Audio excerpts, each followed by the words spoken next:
Bonjour Roland Dumas, ancien ministre des Affaires étrangères, ancien président du Conseil constitutionnel. Et aujourd'hui, vous écrivez des livres qui sont des best-sellers. Le nouveau s'appelle Dans l'œil du Minotaure, le labyrinthe de mes vies. Alors je vous cite page 306, vous dites « Si on refusait de rencontrer les gens qui ont une sale gueule, on se fâcherait avec la terre entière. » Oui, c'est une façon un peu humoristique de dire les choses. Hein.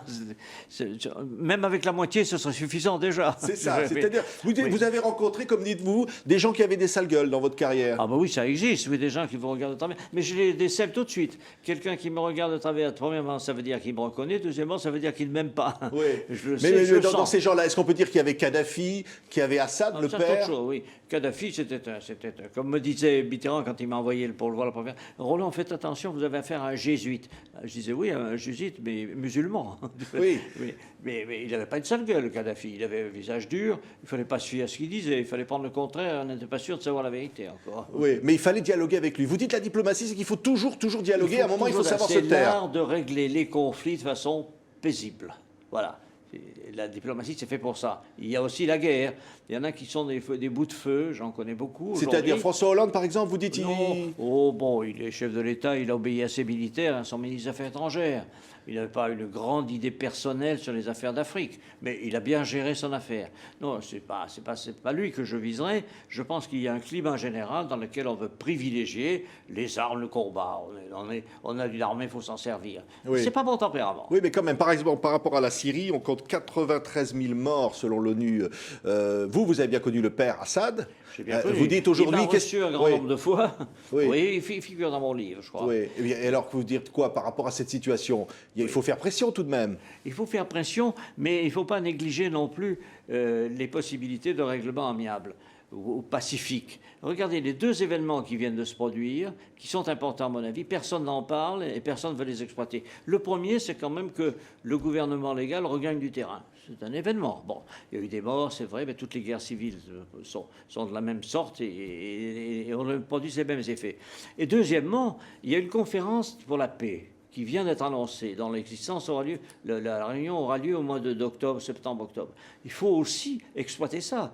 Il vaut mieux agir là-dessus, dire fixer les réunions, les participants, dire pourquoi vous, tel pays, la France en l'occurrence, vous refusez la présence des Iraniens. Vous dites qu'ils sont partis au conflit et vous les refusez dans une conférence sur la paix. Donc vous voyez, toutes ces choses-là devraient être exploitées plus intelligemment pour qu'on aille vers un chemin qui conduit à la paix plutôt qu'un chemin qui conduit à la guerre. Mais aujourd'hui, vous n'êtes plus consulté. Vous dites que d'ailleurs Laurent Fabius ne vous consulte pas. Non. Vous êtes toujours un peu un paria au Parti Socialiste. Après les affaires Elf, après tout ça, vous avez été... Disons que je suis quoi? Un homme original qui donne ses avis à qui veut les entendre. Ça ne veut pas dire qu'on les écoute toujours. Mais je donne mon avis parce que c'est ce que je pense et ce que je pense que c'est le meilleur. Oui. Alors vous dites aujourd'hui la politique c'est très ennuyeux, les gouvernements sont très ennuyeux. Oui. Et c'était pas la même chose du temps de Mitterrand. Mais bon, vous racontez alors évidemment des anecdotes savoureuses dans ce livre. Mais Mitterrand qui avait la dent dure. Hein. À propos de Jean Dernalier, il dit 3 balles dans la tête et puis ça ira. Oui, il était très dur quand il détestait les gens. Mais c'était des formules. Hein. Je ne pense pas qu'il aurait appuyé sur la gâchette. Mais c'était quand même quelqu'un qui avait la formule difficile à avaler. C'est vrai que sur Dernalier, il en avait fait un conflit personnel avec ce garçon qui s'en prenait, comme vous le savez, à sa fille. Il m'avait dit, Roland, on s'en prendrait à votre fille, qu'est-ce que vous feriez? Un jour, je lui disais, mais quand même, vous y allez dur avec ce type. Et il m'avait dit ça, cette réflexion. Ce serait votre fille, vous ne feriez rien, quand il l'avait mis sur écoute partout dans Paris. Bon, c'était ça, c'était une lutte bizarre. Je ne pense pas qu'Edernalier aurait été jusqu'au bout. Mais enfin, tout est possible. Oui. Quand on a affaire à un uluberlu, comme ça, ou un psychopathe, on ne sait jamais où ça s'arrête. Oui. Ça s'arrête. Vous dites aussi que Mitterrand n'était plus en état de gouverner à la fin de sa vie. Vous le dites dans le livre. À la fin, oui. Il n'était plus en état alors qu'il était président. Vous dites je dirais les 6 derniers mois. Oui. Les 6 derniers mois. Quand j'allais le voir régulièrement, je le voyais dans sa chambre personnelle. Il était alité, il lisait, il recevait 2 de ses collaborateurs, moi tous les jours, mais il me demandait ça va, je le rassurais, je ne le tenais pas au courant des détails. Mais il était à bout de course, il était obsédé par la maladie. Oui. Quand j'ai demandé ses nouvelles de sa santé, il disait ça va, mais vous savez, je vois le mal, il est là aujourd'hui. montrer son épaule. Enfin, on sentait quelqu'un qui livrait un combat personnel très difficile. Oui. Vous racontez que vous allez le voir, vous lui dites il y a une rumeur qui dit que vous êtes l'assassin de Pierre Bérégovoy. Et alors, qu'est-ce qu'il vous répond, Mitterrand? Ah, ça c'est une anecdote extraordinaire. Il était passé chez moi en Gironde, et le soir, qu'est-ce qu'il y a de nouveau, Roland? Il rentrait de Latch. Et qu'est-ce qu'il y a de nouveau? Alors je lui raconte, je lui dis, j'ai reçu de journalistes qui venaient du Cantal. Vous savez ce qu'elle m'a dit? Elle m'a dit que dans les châteaux, on ne parlait que d'une seule chose, c'est de la mort de Bérégovoy. Ah oui, dit-il. Oui, on raconte que c'est vous qui l'avez fait tuer. Alors vous savez ce qu'il m'a dit à ce moment-là? Il m'a regardé, il m'a dit, Roland, vous savez, si j'avais une intention criminelle, c'est pas par Bérégovoy que je commencerais. Oui. C'est terrible, phrase. Il était terrifiant, hein, quelque part. Alors, vous allez un jour avoir un jeune directeur de cabinet qui va vous faire des notes, Oui. qui travaille pour vous, qui s'appelle...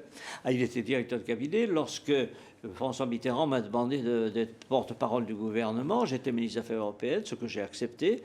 Et j'ai trouvé là un jeune garçon, très sympathique et bien poli, bien élevé, qui sortait de l'école d'administrateur. Qui s'appelait? C'était François Hollande. Oui. Et un jour, au bout de 6 mois, et il est venu vers moi, il m'a demandé un rendez-vous. Il est passé vers midi, après le communiqué, toujours le même rituel qui était fait pour la presse. Il m'a dit, voilà, monsieur le ministre, je voudrais faire une carrière politique. Je me suis dit, mais vous la faites, vous êtes avec moi. Ah non, non, je voudrais être candidat, je voudrais commencer une carrière politique. Et c'est là que je lui ai proposé de venir en Corrèze, dont j'étais l'élu à l'époque à Brive.